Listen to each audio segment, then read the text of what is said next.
One of my favorite TV shows from when I was a kid was this bizarre game show called Uh-Oh. It actually started out as a parody of a game show on the sketch TV series It's Alive, but after they had made it into a pilot, it became extremely popular and stayed on the air for 6 seasons on YTV. Now, at this point you've probably been wondering, why is there a gimp manhandling children? Well, every game show needs a villain. His name is the Punisher, and he's in charge of tormenting children and dumping slime on everybody's heads. But more on him in a second. The contestants are split up into 3 teams of 2, wearing blue, green, and red.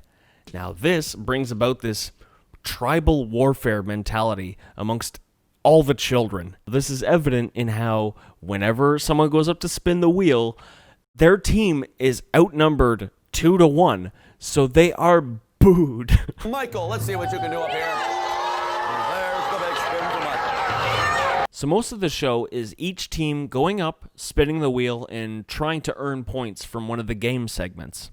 Now, the bread and butter of the show is the title game, Uh-Oh, where if you answer a trivia question correctly, you get 50 points. But if you get it wrong, then the Punisher gets to verbally abuse you and dump slime on your head. Hold your breath. Oh, yes. Hold your breath indeed. And since I brought him up again, let's talk a little bit about the Punisher. What you see is what you get with the Punisher.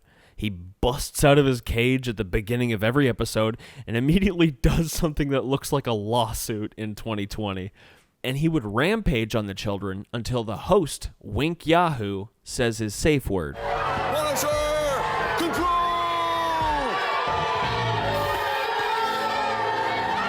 Not allowed. And honestly, that's all I can really tell you about this guy, and I think it's better that way.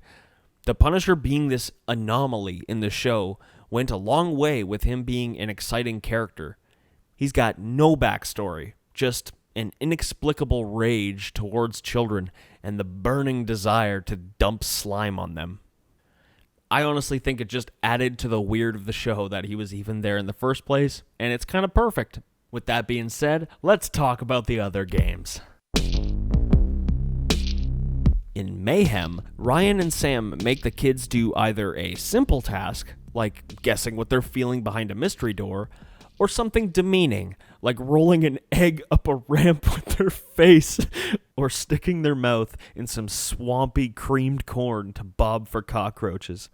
Mayhem is pretty fun since it gives the audience an opportunity to be a part of the fun, okay? Like they get to have beans flung in their face, or some other filth. It's nice to be included.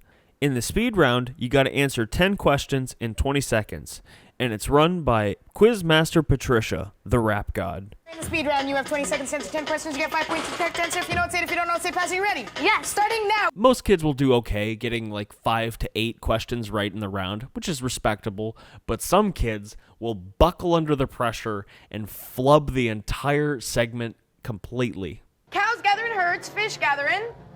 I don't know. Wolves come in packs, lions come in. I don't know. Christmas comes in. I don't know. Water freezes at what temperature? I don't know. Water boils at what temperature? I don't know. What's the capital of Canada? I don't know. How old are you? I don't know. There's the dump, which is basically a bootleg Plinko from The Price is Right. And that's all the actual games. So let's move on to... Why am I so fixated on this kids show from the 90s? What's so special about it that it was able to last so long with such a bizarre premise? And how did they get away with a guy in bondage choke-slamming kids into a pool of diarrhea? I think it's just because the show is genuinely fun. Like, the hosts, they look like they love their jobs, and the kids look like they love being there even more. Like, look at this kid. The Punisher is shoving his head in a toilet, and he's got a big smile on his face. Now, you've probably noticed how low budget and DIY everything is. With the inflatable swimming pools, throwing sponges soaked in slime, or how often the show has a hiccup and something awkward happens. Come on over to the dump No, you round. got Speed round. we got speed round. All right, sorry. Welcome to the speed round. I think despite all its flaws, that's what makes it such a perfect show, is it runs 100% on heart. They made a classic game show out of a small Canadian TV budget. Now, if you see an episode of Uh-Oh after this and you're like, what is Alex talking about? It's not so great. Well, that's okay. I mean, it could just be all nostalgia that is fueling why I think it's so great. But if it is just fueled by nostalgia, it's on the Mount Rushmore of nostalgia, okay? There's like Pokemon Yellow, Nutella sandwiches, friggin' PlayStation demo discs, and Uh-Oh. But either way, thank you very much for watching. This is like my first attempt at a commentary video, and I had a lot of fun working on it and watching all these episodes, and thank you for being nostalgic with me.